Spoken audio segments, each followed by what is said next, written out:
அனைவருக்கும் திருக்குறள் வணக்கம். இந்த வாரத்தினுடைய ஸ்டார் ஆஃப் தி வீக் யார் யாருன்னு இப்ப பார்க்கலாமா? அமுதவேல்.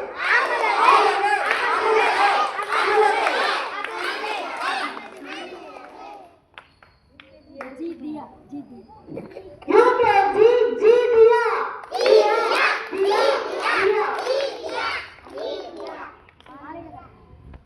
முதல் வகுப்பு ஆர்யா சப்னா.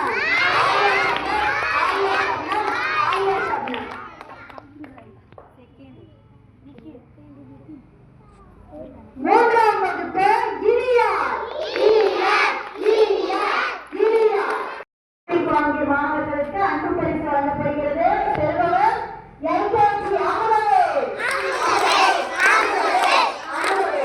யூகேஜி ஜி தியா. முதல் வகுப்பு ஆர்யா சப்னா. இந்த வாரத்தினுடைய ஸ்டார் ஆஃப் தி வீக் பெறுவது இரண்டாம் வகுப்பு மாணவர் நிகேல். வாழ்த்துக்கள் நிகேல்.